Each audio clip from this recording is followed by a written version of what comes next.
ज्ञान आईएएस के इस एमसीक्यू प्रोग्राम में आप सभी का स्वागत है। मैं हूं अभिषेक सिंह भारद्वाज। आज के इस एपिसोड में हम चर्चा करेंगे मार्च 2022 के पहले सप्ताह यानी 1 से 5 मार्च के कुछ महत्वपूर्ण समसामयिक घटना पर। तो आइए शुरू करते हैं और देखते हैं पहला प्रश्न। पहला प्रश्न हमारा है, मलेरिया के संबंध में निम्नलिखित कथनों पर विचार कीजिए। कथन 1 है, मलेरिया पैदा करने वाले परजीवी मनुष्य की यकृत कोशिकाओं में तेजी से बढ़ते हैं। कथन 2, इस बीमारी की रोकथाम की जा सकती है और इसका इलाज भी उपलब्ध है। कथन 3, यह परजीवी संक्रमित मादा एडीज इजिप्टी मच्छरों के काटने से फैलते हैं। उपर्युक्त कथनों में से कौन सा कथन सही है? विकल्प ए केवल 1 और 2, विकल्प बी केवल 2 और 3, विकल्प सी केवल 1 और 3 और विकल्प डी 1, 2 और 3। इस सवाल का जवाब हो जाएगा विकल्प ए केवल 1 और 2। कथन 1 जो है, मलेरिया पैदा करने वाले परजीवी मनुष्य की यकृत कोशिकाओं में तेजी से बढ़ते हैं, ये बिल्कुल सही है, क्योंकि मानव शरीर में प्रवेश करने के बाद परजीवी शुरू में यकृत कोशिकाओं के भीतर तेजी से बढ़ते हैं और फिर लाल रक्त कोशिकाओं यानी आरबीसी पर हमला करते हैं, जिसके परिणाम स्वरूप इन कोशिकाओं का टूटना शुरू हो जाता है। कथन जो 2 है हमारा, इस बीमारी की रोकथाम की जा सकती है और इसका इलाज भी उपलब्ध है, ये भी सही है।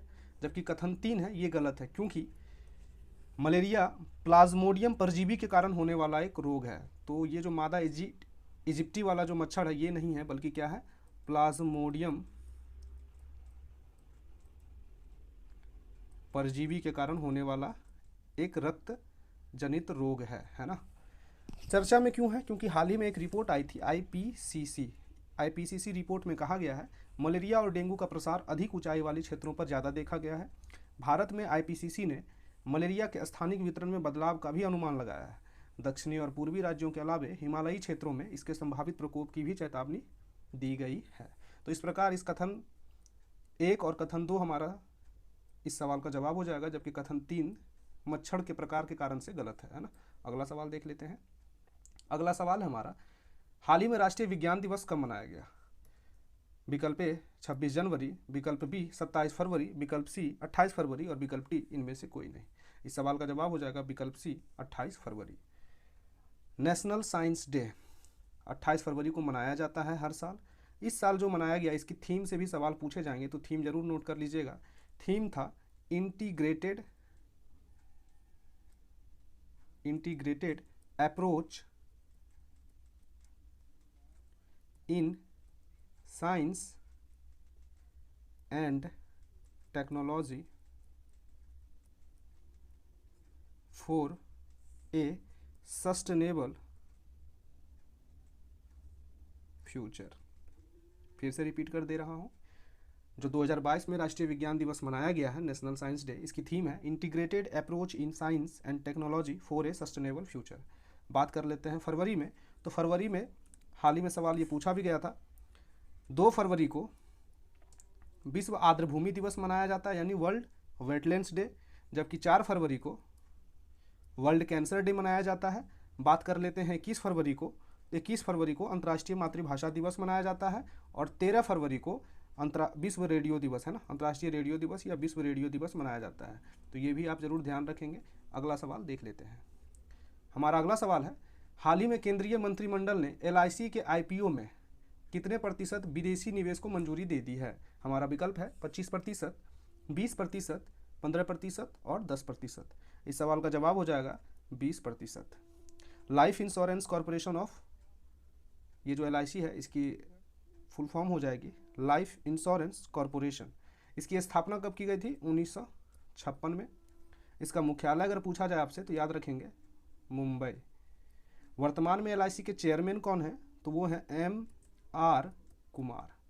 तो ये तीनों पॉइंट जरूर ध्यान रखेंगे। और हाल ही में कितनी आईपीओ में विदेशी निवेश को कितने प्रतिशत तक मंजूरी दे दी गई है? 20% तक। अगला सवाल, हाल ही में कतर ओमान महिला सिंगल्स का खिताब किसने जीता है? कतर ओमान महिला सिंगल्स का खिताब है ना। विकल्प ए इगा स्वीटेक, विकल्प बी एनेत कोंतावेत, विकल्प सी जेलेना ओस्टापेंको और विकल्प डी इनमें से कोई नहीं। इस सवाल का जवाब है विकल्प ए इगा स्वीटेक। इगा स्वीटेक ने कतर ओमान महिला सिंगल्स का खिताब जीता है। अगला सवाल देख लेते हैं। हमारा अगला सवाल है, हाल ही में भारतीय रेलवे के लिए किस राज्य के बीना में भारतीय रेलवे का पहला सौर ऊर्जा संयंत्र लॉन्च किया गया है? हमारा विकल्प ए मध्य प्रदेश, विकल्प बी उत्तर प्रदेश, विकल्प सी बिहार और विकल्प डी झारखंड। इस सवाल का जवाब हो जाएगा विकल्प ए मध्य प्रदेश। हाल ही में भारतीय रेलवे के लिए मध्य प्रदेश के बीना में, ये बीना जो है ये क्षेत्र है, और किसका क्षेत्र है, किस राज्य का क्षेत्र है, तो मध्य प्रदेश का। मध्य प्रदेश के बीना में भारतीय रेलवे का पहला सौर ऊर्जा संयंत्र लॉन्च किया गया है। बात कर लेते हैं मध्य प्रदेश की, तो मध्य प्रदेश की जो राजधानी है, कैपिटल है, वो कहाँ है, भोपाल। वर्तमान में मध्य प्रदेश के सीएम कौन है, शिवराज सिंह चौहान। और गवर्नर की बात कर ले वर्तमान में, तो मंगूभाई सिंह पटेल हैं। राज्य में मध्य प्रदेश ने कुछ विशेष कार्य किए हैं, उसकी चर्चा कर लेते हैं। हाल ही में मध्य प्रदेश ने ऑनलाइन गेमिंग विनिमय के लिए कानून बनाया है। बात कर लेते हैं मध्य प्रदेश में कौन कौन से राष्ट्रीय नेशनल पार्क हैं, तो Kanha national park, Bandhavgarh national park, Madhav national park, Sanjay national park, Panna national park और सतपुड़ा नेशनल पार्क मध्य प्रदेश में ही हैं। मध्य प्रदेश ने जीवन अमृत योजना चलाया है, इसे भी थोड़ा याद रखेंगे। जीवन अमृत योजना मध्य प्रदेश के द्वारा चलाया गया है। इसका उद्देश्य क्या है, उद्देश्य है इम्यूनिटी बढ़ाना, है ना, इम्यूनिटी बढ़ाने के लिए चलाया गया था। मध्य प्रदेश ने अभी हाल ही में EFIR लॉन्च किया है। इसके साथ साथ पहला रेलवे कोच वॉशिंग प्लांट भी मध्य प्रदेश के हबीबगंज में शुरू हुई है। और एक जिला एक शिल्प योजना, ये भी बहुत महत्वपूर्ण रहेगा आप सभी के लिए। एक जिला एक शिल्प योजना किस राज्य की है, तो राज्य है मध्य प्रदेश। तो ये सारी बातें मध्य प्रदेश की थी, है ना। अगला सवाल देख लेते हैं। हमारा अगला सवाल है, हाल ही में किस हाईकोर्ट ने राज्य सरकार को आर्द्र भूमि, है ना, आर्द्र भूमि के लिए पैनल बनाने का निर्देश दिया है। विकल्प ए मद्रास हाईकोर्ट, विकल्प बी कोलकाता हाईकोर्ट, विकल्प सी त्रिपुरा हाईकोर्ट और विकल्प डी बिहार हाईकोर्ट। इस सवाल का जवाब हो जाएगा विकल्प सी त्रिपुरा हाईकोर्ट। त्रिपुरा की राजधानियों की बात कर लेते हैं, तो वो है अगरतला। बात कर लेते हैं वर्तमान में त्रिपुरा के सीएम की, तो वो हैं बिप्लब कुमार देव। बात कर लेते हैं त्रिपुरा के गवर्नर की, तो वर्तमान में त्रिपुरा के गवर्नर हैं सत्यदेव नारायण आर्य। अभी हाल ही में त्रिपुरा में बांग्लादेश फिल्म महोत्सव, है ना, पहला नहीं दूसरा बांग्लादेश फिल्म महोत्सव का उद्घाटन भी किया गया है। और कहाँ किया गया है, त्रिपुरा की राजधानी अगरतला में। प्रधानमंत्री मोदी जी ने बांग्लादेश और त्रिपुरा के बीच में हाईवे की भी मंजूरी दे दी है। तो इस तरह से कुछ पॉइंट हैं जो अगरतला और त्रिपुरा के बारे में है, तो उसे भी थोड़ा सा आप याद रखेंगे और ध्यान रखेंगे, है ना। इस सवाल का जवाब क्या हो जाएगा, विकल्प सी त्रिपुरा हाईकोर्ट। त्रिपुरा हाईकोर्ट ने ही वर्तमान में आर्द्र भूमि के लिए पैनल बनाने का निर्देश दिया है ना, हाईकोर्ट ने। अगला सवाल देख लेते हैं। हाल ही में अमेरिका सुप्रीम कोर्ट की पहली अश्वेत जज जो कि महिला है, वो कौन बनी है, इंपॉर्टेंट रहेगा आपके लिए। विकल्प A Ketanji Brown Jackson, विकल्प बी रिकी हैरिस, विकल्प सी स्टीफेन हेगर और विकल्प डी इनमें से कोई नहीं। इस सवाल का जवाब हो जाएगा विकल्प A Ketanji Brown Jackson. हाल ही में Ketanji Brown Jackson America supreme court की पहली महिला अश्वेत जज बनी है। अगला सवाल देख लेते हैं। हमारा अगला सवाल है, हाल ही में किस राज्य सरकार ने उत्पादन को बढ़ावा देने के लिए 10 करोड़ रुपए के बजट की घोषणा की है। विकल्प ए बिहार, विकल्प बी केरल, विकल्प सी राजस्थान और विकल्प डी आंध्र प्रदेश। इस सवाल का जवाब हो जाएगा विकल्प सी राजस्थान। राजस्थान ने वर्तमान में उत्पादन को बढ़ावा देने के लिए 10 करोड़ रुपए अपने बजट में घोषणा की है, बजट से आवंटन दिया है 10 करोड़ का। बात कर लेते हैं राजस्थान की राजधानी की, तो वो है जयपुर। वर्तमान में राजस्थान के मुख्यमंत्री अशोक गहलोत, वर्तमान में राजस्थान के राज्यपाल कलराज मिश्रा, है ना। राजस्थान ने अभी हाल ही में खादी के कपड़े से बना दुनिया का सबसे बड़ा राष्ट्रीय ध्वज जैसलमेर में प्रदर्शित किया है। राजस्थान राज्य सरकार ने उड़ान योजना भी शुरू की थी, है ना, तो ये भी याद रखेंगे। उड़ान योजना किस राज्य ने शुरू की थी, तो वो राजस्थान ने शुरू की थी। हाल ही में एक पौधा सुपोषित बेटी के नाम योजना, है ना, बहुत ही अलग यूनिक है ना, तो ये नाम जरूर याद रखेंगे। एक पौधा सुपोषित बेटी के नाम योजना किसने शुरू करी है, किस राज्य ने, तो वो भी है राजस्थान। बात कर लेते हैं राजस्थान में, तो हर साल राजस्थान के सीमावर्ती क्षेत्रों में बीएसएफ द्वारा 26 जनवरी यानी जब ठंड का मौसम होता है तो कौन सा ऑपरेशन चलाया जाता है, सर्द हवा। और ये बहुत बार पूछा भी गया है, तो याद रखेंगे ये हर साल लगभग चलाया ही जाता है, क्योंकि 26 जनवरी के आसपास पाकिस्तान के क्षेत्र से घुसपैठ होने की ज़्यादा संभावना होती है। बात कर लेते हैं राजस्थान में, तो भारत का पहला अंगदाता स्मारक जयपुर में ही स्थित है। और स्टैच्यू ऑफ पीस, है ना, अभी तक तो आपने स्टैच्यू ऑफ यूनिट सुना ही था, अब स्टैच्यू ऑफ पीस शांति की प्रतिमा कहाँ है, तो वो भी राजस्थान के पाली में बना हुआ है। बात कर लेते हैं राजस्थान में कौन कौन से अभयारण्य हैं, तो सरिस्का, रणथंभौर, केवलादेव, घाना पक्षी अभयारण्य सभी राजस्थान में ही हैं। अगला सवाल देख लेते हैं। हाल ही में कौन सा देश चक्रवात इमनाती है ना की चपेट में आया है? विकल्प ए मेडागास्कर, विकल्प बी बेलारूस, विकल्प सी जापान और विकल्प डी इनमें से कोई नहीं। इस सवाल का जवाब हो जाएगा मेडागास्कर। मेडागास्कर में अभी हाल ही में चक्रवात इमनाती की लहर देखी गई है। मेडागास्कर की राजधानी की बात कर लेते हैं तो राजधानी है अनंतनारी। मेडागास्कर की मुद्रा की बात कर लेते हैं तो मालागारी अरीबो, और मेडागास्कर के राष्ट्रपति वर्तमान में एंड्री रजोलिना है ना। अगला सवाल देख लेते हैं। हाल ही में सेबी की पहली महिला प्रमुख कौन बनी है? विकल्प ए सिद्धि गर्ग, विकल्प बी माधवी पुरी बुच, विकल्प सी जयलेना श्री, विकल्प डी इनमें से कोई नहीं। इस सवाल का जवाब हो जाएगा विकल्प बी माधवी पुरी बुच। सेबी है ना, सेबी का फुल फॉर्म क्या हो जाएगा? S stand for security, E stand for exchange of India, security exchange of India SEBI का फुल फॉर्म है। Security exchange of India. SEBI की स्थापना कब की गई थी? तो 1992 में, और इसका मुख्यालय अगर आपसे पूछा जाए हेडक्वार्टर तो वो कहाँ है? मुंबई में। वर्तमान में सेबी के चेयरमैन कौन है? तो अजय त्यागी। ये तीनों चारों पॉइंट आप याद रखेंगे। सेबी की पहली महिला प्रमुख कौन बन गई? इस सवाल का जवाब क्या हो जाएगा? माधवी पुरी बुच। अगला सवाल देख लेते हैं। हाल ही में अंतर्राष्ट्रीय जूडो महासंघ ने किस देश के राष्ट्रपति को अध्यक्ष पद से निलंबित कर दिया है?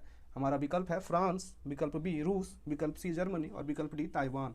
इस सवाल का जवाब हो जाएगा विकल्प बी रूस। हाल ही में अंतर्राष्ट्रीय जूडो महासंघ ने रूस के राष्ट्रपति व्लादिमीर पुतिन को अध्यक्ष पद से निलंबित कर दिया है। अगर कारण की बात करें तो कारण आपके सामने होंगे। यूक्रेन पर रूस द्वारा किया गया हमला है ना, यूक्रेन और रूस में जो विश्व युद्ध चल रहा है, इसके कारण ही अंतर्राष्ट्रीय जूडो महासंघ ने अपने अध्यक्ष पद से उन्हें इस्तीफा दिलवा दिया, निलंबित कर दिया है ना। हमारा अगला सवाल है, हाल ही में सीनियर राष्ट्रीय शतरंज चैंपियनशिप 2022 की मेजबानी कौन करेगा?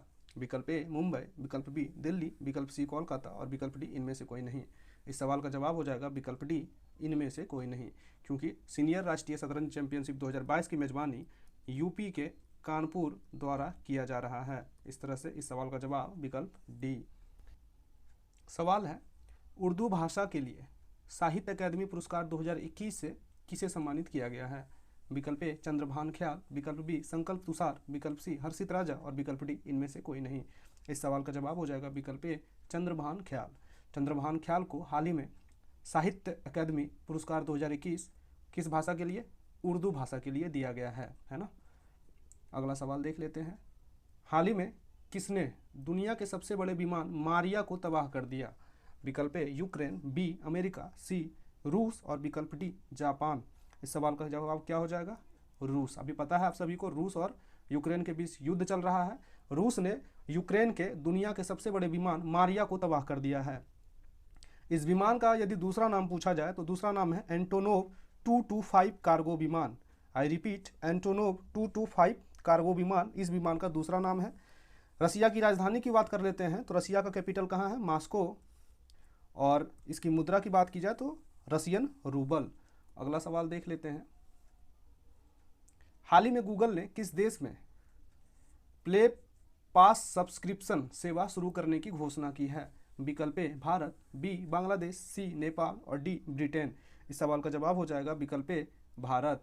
हाल ही में गूगल ने प्ले पास सब्सक्रिप्शन सेवा भारत में शुरू करने की घोषणा की है। अब ये क्या होता है जरा देख लेते हैं। प्ले पास सब्सक्रिप्शन मुख्यतः इसमें जो एंड्रॉयड उपयोगकर्ता होंगे उनको विज्ञापनों और जो इन ऐप खरीदारी होती है वो और अग्रिम भुगतान के बिना 1000 से अधिक एप्लीकेशन तक पहुंच प्रदान हो जाएंगे। यानी कोई भुगतान नहीं करना होगा और 1000 से अधिक एप्लीकेशन के पास वो जा सकते हैं, परचेज कर सकते हैं। वर्तमान में बात कर लेते हैं गूगल के सीईओ को, तो सीईओ कौन है? सुंदर पिचाई है ना, सुंदर पिचाई। अगला सवाल है हमारा, हाल ही में आईओसी इंटरनेशनल ओलंपिक कमेटी ने किस देश के राष्ट्रपति से सिर्फ ओलंपिक सम्मान वापस ले लिया है ना? सिर्फ नहीं, ओलंपिक सम्मान वापस ले लिया है। विकल्प ए फ्रांस, विकल्प बी रूस, विकल्प सी यूक्रेन, विकल्प डी भारत।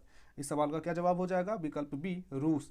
हाल ही में आईओसी ने रूस के राष्ट्रपति से ओलंपिक सम्मान को वापस ले लिया है। कारण क्या है? रूस द्वारा यूक्रेन पर किया गया हमला। अगला सवाल देख लेते हैं। हाल ही में बहुभाषावाद को बढ़ावा देने के लिए किस मंत्रालय ने भाषा प्रमाण पत्र सेल्फी अभियान शुरू किया है? विकल्प ए विदेश मंत्रालय, विकल्प बी पर्यटन मंत्रालय, विकल्प सी शिक्षा मंत्रालय, विकल्प डी विदेश मंत्रालय। इस सवाल का जवाब हो जाएगा विकल्प सी शिक्षा मंत्रालय। हाल ही में शिक्षा मंत्रालय द्वारा बहुभाषावाद को बढ़ावा देने के लिए भाषा प्रमाण पत्र सेल्फी अभियान शुरू किया है। यानी यदि आप दूसरी भाषा सीख लेते हैं तो उसके सर्टिफिकेट के साथ आप अपनी सेल्फी अपलोड कर सकते हैं सोशल मीडिया पर, है ना। किसके द्वारा चलाया गया? शिक्षा मंत्रालय के द्वारा। वर्तमान में भारत के शिक्षा मंत्री कौन है? तो धर्मेंद्र प्रधान। अगला सवाल देख लेते हैं। हमारा अगला सवाल है, हाल ही में किस देश ने लॉन्ग मार्च 8 रॉकेट के जरिए 22 उपग्रह अंतरिक्ष में छोड़े हैं? विकल्प ए चीन, बी फ्रांस, सी जापान और डी भारत। इस सवाल का जवाब क्या हो जाएगा? विकल्प ए चीन। चीन ने वर्तमान में अभी हाल ही में लॉन्ग मार्च 8 रॉकेट से 22 उपग्रह अंतरिक्ष में छोड़ दिए हैं और रिकॉर्ड कायम किया है ना। तो चीन इस सवाल का जवाब हो जाएगा। हमारा अगला सवाल है, हाल ही में द मिलेनियल युगी, ये पूछा जा सकता है और इम्पॉर्टेंट है, हाल ही में यूपी चुनाव भी चल रहे हैं। द मिलेनियल योगी नामक नई पुस्तक किसने लिखी है? विकल्प ए अनिरुद्ध, विकल्प बी दीपक चटर्जी, विकल्प सी रूपेश शेखावत और विकल्प डी इनमें से कोई नहीं। इस सवाल का जवाब हो जाएगा विकल्प बी दीपक चटर्जी। दीपक चटर्जी जी ने हाल ही में द मिलेनियल योगी नामक नई पुस्तक लिखी है और उसका प्रकाशन किया है। हमारा अगला सवाल है, हाल ही में किसने स्त्री मनोरक्षा परियोजना का शुभारंभ किया है? ये इंपॉर्टेंट परियोजना है, स्त्री मनोरक्षा परियोजना। विकल्प ए निर्मला सीतारमन ने, विकल्प बी ईरानी यानी स्मृति ईरानी ने, विकल्प सी धर्मेंद्र प्रधान ने और विकल्प डी इनमें से कोई नहीं। इस सवाल का जवाब हो जाएगा विकल्प बी स्मृति ईरानी ने। महिलाओं के खिलाफ होने वाली हिंसा के चक्र को समाप्त करने के लिए स्त्री मनोरक्षा परियोजना की शुरुआत महिला व बाल विकास मंत्रालय के मंत्री स्मृति ईरानी द्वारा किया गया है। तो इस सवाल का जवाब क्या हो जाएगा? स्मृति ईरानी। हमारा अगला सवाल है, हाल ही में सड़क पर रहने वाले जानवरों के लिए पहली एम्बुलेंस सेवा कहां से शुरू की गई है? विकल्प ए मुंबई, बी चेन्नई, सी बिहार और डी कोलकाता। इस सवाल का जवाब हो जाएगा विकल्प बी चेन्नई। हाल ही में चेन्नई में सड़क पर रहने वाले जानवरों के लिए पहली एम्बुलेंस सेवा देश की शुरू की गई है। याद रखेंगे चेन्नई। अगला सवाल है, हाल ही में किस राज्य के मुख्यमंत्री की आत्मकथा उंगलील ओरुवन का विमोचन हाल ही में हुआ है? विकल्प ए केरल, बी कर्नाटक, सी तमिलनाडु और डी आंध्र प्रदेश। इस सवाल का जवाब हो जाएगा विकल्प सी तमिलनाडु। तमिलनाडु के मुख्यमंत्री की आत्मकथा है उंगलील ओरुवन और इसका विमोचन किन्होंने किया है? राहुल गांधी ने, है ना। तो इंपॉर्टेंट हो सकता है आपके एग्जाम के लिए आगामी। वर्तमान में तमिलनाडु के मुख्यमंत्री की बात की जाए तो M.K. स्टालिन वर्तमान में क्या है? तमिलनाडु के मुख्यमंत्री। राहुल गांधी के द्वारा यह पुस्तक लॉन्च किया गया, इसे भी आप जरूर ध्यान रखेंगे। तमिलनाडु की राजधानी की बात की जाए तो कहाँ है? चेन्नई। तमिलनाडु के गवर्नर हैं R.N. रवि, तो ये भी ध्यान रखेंगे। तमिलनाडु में ही देश के प्रसिद्ध जल्लीकट्टू, आपको पता है एक त्यौहार है जल्लीकट्टू, और हाल ही में सुप्रीम कोर्ट के जजमेंट के कारण से हाल ही में चर्चा में रहा था जल्लीकट्टू, है ना। जल्लीकट्टू कहाँ मनाया जाता है? तमिलनाडु में ही इस उत्सव को। हाल ही में मछली उत्पादन में गुजरात को पीछे छोड़ते हुए तमिलनाडु ने शीर्ष स्थान, है ना, शीर्ष राज्य का दर्जा भी पा लिया है। तो इतने सारे पॉइंट को आप थोड़े से ध्यान में रखेंगे और इस सवाल का जवाब जो है उसे तो आप बिल्कुल ध्यान रखेंगे। तमिलनाडु उंगलील ओरुवन का विमोचन किसके मुख्यमंत्री के लिए किया गया है? तो तमिलनाडु के मुख्यमंत्री के लिए। उनका नाम क्या है? M.K. स्टालिन। अगला सवाल, हाल ही में किस देश के EU में, है ना, शामिल होने के आवेदन को मंजूरी दे दी गई है? EU क्या है? बेसिकली एक वैश्विक संस्था है ना। विकल्प ए यूक्रेन, बी सर्बिया, सी बेलारूस और डी इनमें से कोई नहीं। इस सवाल का जवाब हो जाएगा विकल्प ए यूक्रेन। यूक्रेन की राजधानी की बात कर लेते हैं तो यूक्रेन की राजधानी कहाँ है? कीव, जो वर्तमान में रसिया के कब्जे में है। यूक्रेन की मुद्रा की बात कर ले तो यूक्रेनियन हार्वेनिया। वर्तमान में यूक्रेन के राष्ट्रपति की बात कर ले तो काफ़ी समाचारों में आप नाम सुन चुके होंगे, वोलोदिमीर जेलेंस्की, है ना। जेलेंस्की यूक्रेन के राष्ट्रपति हैं और रूस के राष्ट्रपति हैं व्लादिमीर पुतिन। दोनों में लड़ाई जारी है। हाल ही में LIC म्यूचुअल फंड के CEO और MD कौन बने हैं? विकल्प ए संजय पांडे, बी TS रामाकृष्णन, सी गौतम श्रीवास्तव और डी इनमें से कोई नहीं। इस सवाल का जवाब हो जाएगा TS रामाकृष्णन। हाल ही में LIC म्यूचुअल फंड के नए MD और CEO कौन बन गए हैं? TS रामकृष्णन। अगला सवाल देख लेते हैं। हमारा अगला सवाल है, हाल ही में राष्ट्रपति भवन में यह आरोग्य वनम है ना, आरोग्य वनम का उद्घाटन किसने किया? राष्ट्रपति भवन में आरोग्य वनम ठीक लिखा हुआ है। विकल्प ए राजनाथ सिंह ने, विकल्प बी नरेंद्र मोदी ने, विकल्प सी रामनाथ कोविंद ने और विकल्प डी M वेंकैया नायडू ने। इस सवाल का जवाब हो जाएगा विकल्प सी रामनाथ कोविंद ने। हमारे देश के राष्ट्रपति रामनाथ कोविंद ने राष्ट्रपति भवन में आरोग्य वनम का उद्घाटन किया है। आरोग्य वनम क्या है? तो आरोग्य वनम वर्तमान में 6.6 एकड़ में फैला हुआ एक क्षेत्र है। और कैसा क्षेत्र है? तो योग मुद्रा में बैठे हुए मनुष्य की आकृति में बनाया गया एक क्षेत्र है। इसमें बहुत सारे जड़ी बूटी है ना, आयुर्वेदिक पेड़ पौधे भी लगाए गए हैं। तो ये जरूर याद रखना है कि आरोग्य वनम का उद्घाटन किन्होंने किया? रामनाथ कोविंद ने। कितने क्षेत्र में फैला हुआ है? 6.6 एकड़ में। और ये क्या है? तो एक योग मुद्रा में बैठे हुए मनुष्य की आकृति में बनाया गया एक पार्क टाइप का है ना। हाल ही में IPL टीम पंजाब किंग्स ने किसे अपना कप्तान नियुक्त किया है? विकल्प ए ऋषभ पंत, बी मयंक अग्रवाल, सी महेंद्र सिंह धोनी और डी इनमें से कोई नहीं। इस सवाल का जवाब हो जाएगा विकल्प बी मयंक अग्रवाल को। हाल ही में पंजाब किंग्स ने मयंक अग्रवाल को अपना कप्तान नियुक्त किया है। बात कर लेते हैं कि जो ये संस्करण होगा 2022 में IPL का, वो कौन सा होगा? तो 15वां संस्करण होगा।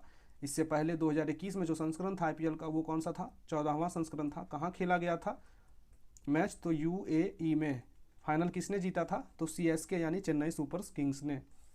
अगला सवाल देख लेते हैं। हाल ही में विश्व वन्यजीव दिवस कब मनाया जाता है? विकल्प ए 2 मार्च, विकल्प बी 3 मार्च, विकल्प सी 1 मार्च और विकल्प डी 4 मार्च। इस सवाल का जवाब हो जाएगा विकल्प बी 3 मार्च। 3 मार्च को हाल ही में विश्व वन्यजीव दिवस मनाया गया है। बात कर लेते हैं 1 मार्च की। तो 1 मार्च को विश्व नागरिक सुरक्षा दिवस और भेदभाव दिवस है ना, लोगों में जो भेदभाव होती है उसके प्रति जागरूक करने के लिए भी दिवस मनाया जाता है। तो भेदभाव दिवस और विश्व नागरिक सुरक्षा दिवस कब मनाया गया? 1 मार्च को। बात कर लेते हैं 2 मार्च को। तो 2 मार्च को क्या मनाया जाता है? सिविल लेखा दिवस मनाया जाता है 2 मार्च को। हमारा अगला सवाल है, हाल ही में किस राज्य सरकार ने पूरे राज्य में या पूरे राज्य को अशांत क्षेत्र घोषित किया है? विकल्प ए मणिपुर, बी असम, सी त्रिपुरा, डी मिजोरम। इस सवाल का जवाब हो जाएगा विकल्प बी असम। हाल ही में असम में राज्य सरकार ने अफस्पा लागू कर दिया है। अफस्पा का मतलब हो जाता है armed forces special protection force. बात कर लेते हैं असम की राजधानी की। तो असम की राजधानी दिसपुर। वर्तमान में असम के मुख्यमंत्री कौन है? तो हेमंत बिश्व शर्मा। और वहाँ के जो गवर्नर है वर्तमान में, वो हैं जगदीश मुखी। बात कर लेते हैं असम के कुछ योजनाओं की। तो नदियों में night navigation mobile app launch करने वाला जो पहला राज्य बना है देश का, वो है असम। बात कर लेते हैं असम सरकार ने हाल ही में रतन टाटा को असम वैभव पुरस्कार से सम्मानित भी किया है। असम ने हाल ही में पर्यटन संजीवनी योजना और धनवंतरी योजना की भी शुरुआत करी थी। भारत का एकमात्र गोल्डन बाघ असम में ही देखा गया था।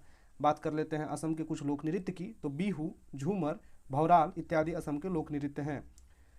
काजीरंगा, मानस, नामेरी, ओरंग, डिब्रू सेखोवा, रायमोना और देहिंग पेटकाई है ना, देहिंग पटकाई नेशनल पार्क कहाँ स्थित है? तो असम में। तो ये आपको याद भी होगा है ना कि Kaziranga national park, Manas national park, Nameri national park, Orang national park, Dibru Saikhowa national park और रायमोना नेशनल पार्क कहाँ है?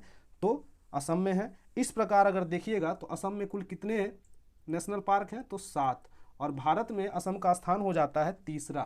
पहला स्थान पे कौन है जहाँ सबसे ज़्यादा राष्ट्रीय नेशनल पार्क है यानी नेशनल पार्क है? तो वो है मध्य प्रदेश। दूसरे नंबर पे कौन है? अंडमान निकोबार। और तीसरे नंबर पे असम। बात कर लेते हैं पहले नंबर मध्य प्रदेश में। तो कितने वहाँ पे नेशनल पार्क हैं? तो नेशनल पार्क की संख्या है वहाँ पर केवल 10, अंडमान निकोबार में 9 और हमारा जो असम अभी चर्चा का केंद्र रहा है वहाँ पे 7। तो ये भी याद रख लीजिएगा रैंकिंग में कि सबसे ज़्यादा राष्ट्रीय पार्क मध्य प्रदेश में संख्या 10, दूसरा अंडमान निकोबार संख्या 9 और तीसरा असम जिसकी संख्या है 7 नेशनल पार्क की। तो इस प्रकार असम कितने नंबर पे है? तीसरे नंबर पे। हमारा अगला सवाल है, किसने अनारक्षित प्लेटफॉर्म टिकट के लिए IRCTC के साथ साझेदारी की है? गूगल पे, विकल्प बी फोन पे, सी पेटीएम और डी इनमें से कोई नहीं। इस सवाल का जवाब हो जाएगा पेटीएम। हाल ही में पेटीएम ने रेलवे IRCTC के साथ आरक्षित और प्लेटफॉर्म टिकट के लिए हस्ताक्षर या फिर साझेदारी की बात उन्होंने की है। अगला देख लेते हैं सवाल, हाल ही में भारतीय वायुसेना ने कहां पर वायु शक्ति अभ्यास आयोजित करेगी या करी है ना? तो विकल्प ए गुजरात, बी राजस्थान, सी लखनऊ और डी इनमें से कोई नहीं। इस सवाल का जवाब हो जाएगा बी राजस्थान। हाल ही में भारतीय वायुसेना ने वायु शक्ति अभ्यास, इंपॉर्टेंट है, वायु शक्ति अभ्यास। अगला सवाल है, हाल ही में आई रिपोर्ट के अनुसार भारत और कौन सा देश जलवायु परिवर्तन के प्रति सर्वाधिक संवेदनशील है? विकल्प ए पाकिस्तान, बी बांग्लादेश, सी श्रीलंका और डी नेपाल। इस सवाल का जवाब हो जाएगा विकल्प ए पाकिस्तान। पाकिस्तान जो हाल ही में जलवायु परिवर्तन के लिए सबसे ज़्यादा संवेदनशील जगह माना गया है। बात कर लेते हैं पाकिस्तान की राजधानी की, तो उसकी राजधानी है इस्लामाबाद। पाकिस्तान की मुद्रा पाकिस्तानी रुपया, और वर्तमान में पाकिस्तान के जो प्राइम मिनिस्टर हैं उनका नाम है इमरान खान। वहाँ पे जो प्रेसिडेंट है अभी वर्तमान में, राष्ट्रपति हैं, उनका नाम है आरिफ अलवी। भारत और पाकिस्तान के बीच जो सीमा रेखा है उसे रेड क्लिफ रेखा के नाम से भी जाना जाता है। तो रेड क्लिफ रेखा बहुत बार पूछा जाता है, तो रेड क्लिफ रेखा कहाँ है? भारत और पाकिस्तान के बीच में। अगला सवाल है, हाल ही में भारतीय वायुसेना की पश्चिमी कमान के नए कमांडिंग इन चीफ कौन बन गए हैं? पहला विकल्प है विवेक सिंह, बी हार्दिक जोशी, सी श्री कुमार प्रभाकरन और डी इनमें से कोई नहीं। इस सवाल का जवाब हो जाएगा विकल्प सी श्री कुमार प्रभाकरन। हाल ही में श्री कुमार प्रभाकरन पश्चिमी कमान के नए कमांडर इन चीफ बन गए हैं। किसके? तो वायुसेना के। बात कर लेते हैं भारतीय वायुसेना की स्थापना की, तो भारतीय वायुसेना की स्थापना 8 अक्टूबर 1932 को की गई थी। इसका मुख्यालय कहाँ है? तो न्यू दिल्ली। बात कर लेते हैं भारतीय वायुसेना के वर्तमान में चीफ कौन है? तो विवेक राम चौधरी, ये याद रखेंगे। वर्तमान में वायुसेना के चीफ कौन है? तो विवेक राम चौधरी। अगला सवाल देख लेते हैं, हाल ही में राष्ट्रीय सुरक्षा दिवस कब मनाया जाता है? इंपॉर्टेंट सवाल है, या कब मनाया गया? विकल्प ए 4 मार्च, विकल्प बी 3 मार्च, सी 2 मार्च और डी इनमें से कोई नहीं। इस सवाल का जवाब हो जाएगा विकल्प ए 4 मार्च। हाल ही में 4 मार्च को राष्ट्रीय सुरक्षा दिवस मनाया गया। भारत की राष्ट्रीय सुरक्षा परिषद की स्थापना के उपलक्ष्य में राष्ट्रीय सुरक्षा दिवस मनाया जाता है। तो इसलिए ये जरूर याद रखें क्यों मनाया जाता है। तो भारत में जब राष्ट्रीय सुरक्षा परिषद की स्थापना हुई थी उसी के उपलक्ष्य में राष्ट्रीय सुरक्षा दिवस मनाया जाता है। इस बार कौनवा राष्ट्रीय सुरक्षा दिवस मनाया गया? तो 51वां। ये भी ध्यान रखेंगे। इस दिवस का उद्देश्य क्या है? तो उद्देश्य है सड़क सुरक्षा, कार्यस्थल की सुरक्षा, मानवीय स्वास्थ्य सुरक्षा और पर्यावरण सुरक्षा सहित सभी सुरक्षा के बारे में लोगों में जागरूकता फैलाना। बात कर लेते हैं 1 मार्च को, तो 1 मार्च को विश्व नागरिक सुरक्षा दिवस और शून्य भेदभाव दिवस मनाया गया था। बात कर लेते हैं 2 मार्च की, तो 2 मार्च को सिविल लेखा दिवस मनाया गया। ये भी इंपॉर्टेंट है, याद रखेंगे। और बात कर लेते हैं 3 मार्च को, तो 3 मार्च को भी हमने ऊपर ही चर्चा करी थी, विश्व वन्यजीव दिवस, विश्व वन्यजीव दिवस, और इसके साथ साथ विश्व श्रवण दिवस भी मनाया जाता है ना। यानी जिनको सुनने में दिक्कत होती है उनके लिए भी एक दिवस मनाया जाता है जो 3 मार्च को ही मनाया जाता है। इस सवाल का जवाब क्या होगा? राष्ट्रीय सुरक्षा दिवस कब मनाया गया है? 4 मार्च को। हमारा अगला सवाल है, हाल ही में किस मंत्रालय ने स्वदेश दर्शन पुरस्कार शुरू किया है? विकल्प ए विदेश मंत्रालय, बी पर्यटन मंत्रालय, सी शिक्षा मंत्रालय और डी इनमें से कोई नहीं। इस सवाल का जवाब हो जाएगा बी पर्यटन मंत्रालय। हाल ही में पर्यटन मंत्रालय ने स्वदेश दर्शन पुरस्कार योजना शुरू की है। वर्तमान में केंद्रीय पर्यटन मंत्री कौन है? तो जी किशन रेड्डी। ये भी याद रखेंगे, जी किशन रेड्डी वर्तमान में केंद्रीय पर्यटन मंत्रालय के मंत्री हैं। 35वां नंबर का सवाल है, हाल ही में प्लास्टिक रिसाइकलिंग अपशिष्ट प्रबंधन पर शिखर सम्मेलन 2022 का उद्घाटन कहां पर हुआ? विकल्प ए मुंबई, बी नई दिल्ली, सी कोलकाता और डी देहरादून। इस सवाल का जवाब हो जाएगा बी नई दिल्ली। हाल ही में कचरे से निपटान के लिए देश के पहले वेस्ट इको पार्क को नई दिल्ली में मंजूरी भी दे दी गई है। बात कर लेते हैं नई दिल्ली की कुछ योजनाओं की, तो प्रतियोगी परीक्षाओं की तैयारी कर रहे छात्रों के लिए जय भीम मुख्यमंत्री प्रतिभा विकास योजना नई दिल्ली में ही शुरू की गई है। नई दिल्ली के कुछ और योजनाओं की बात करें तो रेड लाइट ऑन गाड़ी पहल है ना, रेड लाइट ऑन गाड़ी ऑफ कि पहल की शुरुआत भी कहाँ की गई है, नई दिल्ली में, क्योंकि वहाँ पे प्रदूषण बहुत ज़्यादा है। देश के पहले स्मॉग टावर की बात की जाए तो उसका उद्घाटन भी दिल्ली में ही किया गया। अगला सवाल देख लेते हैं। हमारा अगला सवाल है, हाल ही में जयप्रकाश चौकसे का निधन हो गया, वह कौन थे? विकल्प ए एक गायक, बी एक लेखक, सी एक पत्रकार, डी एक अभिनेता। इस सवाल का जवाब हो जाएगा विकल्प बी एक लेखक। जयप्रकाश चौकसे एक लेखक थे जिनका निधन अभी हाल ही में हो गया, ये चर्चा में भी थे, तो इस सवाल का जवाब विकल्प बी। अगला सवाल है, हाल ही में जारी सतत विकास सूचकांक 2021 में कौन सा देश शीर्ष स्थान पर रहा? विकल्प ए फिनलैंड, बी स्वीडन, सी आइसलैंड और डी नॉर्वे। इस सवाल का जवाब हो जाएगा विकल्प ए फिनलैंड। बात कर लेते हैं फिनलैंड की राजधानी की, तो उसकी राजधानी है हेलेंसिकी, हेलेंसिकी है ना। फिनलैंड की मुद्रा क्या है? तो यूरो। वर्तमान में इंग्लैंड के प्रधानमंत्री कौन है? इसका जवाब आप कमेंट जरूर करके दीजिएगा। तो इस सूचकांक में भारत का स्थान कहाँ है? तो इस सूचकांक में भारत का स्थान जो है सतत विकास सूचकांक 2021 में वो है 120वां, जबकि इससे पहले 117वां स्थान पे भारत था, तो 3 स्थान और नीचे चला गया है भारत।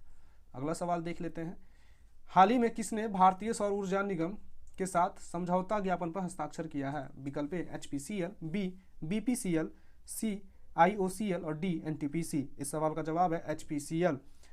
HPCL ने भारतीय सौर ऊर्जा निगम के साथ हाल ही में समझौता ज्ञापन पर हस्ताक्षर किया है। बात कर लेते हैं HPCL की स्थापना की, तो इसकी स्थापना 1947 में हुई थी। इसका मुख्यालय कहाँ है? तो मुंबई। वर्तमान में इसके CEO और MD कौन है? तो वर्तमान में इसके MD हैं MK सुराना। अगला सवाल देख लेते हैं, हाल ही में 12वां ICC महिला क्रिकेट विश्व कप कहाँ शुरू हुआ? विकल्प ए इंग्लैंड, बी न्यूजीलैंड, सी भारत और डी ऑस्ट्रेलिया। इस सवाल का जवाब हो जाएगा विकल्प बी न्यूजीलैंड। हाल ही में न्यूजीलैंड में 12वां ICC महिला क्रिकेट विश्व कप की शुरुआत हुई है। बात कर लेते हैं न्यूजीलैंड की राजधानी की, तो वो है वेलिंगटन। बात कर लेते हैं न्यूजीलैंड की मुद्रा की, तो वो है न्यूजीलैंड डॉलर। और बात कर लेते हैं न्यूजीलैंड की वर्तमान में प्रधानमंत्री कौन है? तो वो है जेसिंदा आर्डर्न। इस एपिसोड का अंतिम सवाल है, हाल ही में 2022 के शीतकालीन पैरालंपिक खेलों में रूस और किस देश के एथलीटों है ना एथलीटों पर रोक लगा दी गई है? रूस और किस देश के एथलीटों पर रोक लगा दी गई है? विकल्प ए यूक्रेन, बी अफगानिस्तान, सी बेलारूस और डी ऑस्ट्रेलिया। इस सवाल का जवाब क्या हो जाएगा? विकल्प सी बेलारूस। हाल ही में बेलारूस और रूस के एथलीटों पर 2022 के शीतकालीन पैरालंपिक खेलों में खेलने से रोक लगा दी गई, किया गया जो यूक्रेन पर हमला है। बात कर लेते हैं बेलारूस की राजधानी की, तो बेलारूस की राजधानी है मिन्स्क और बेलारूस की मुद्रा बेलारूस रूबल। रूस की राजधानी कहाँ है? मॉस्को।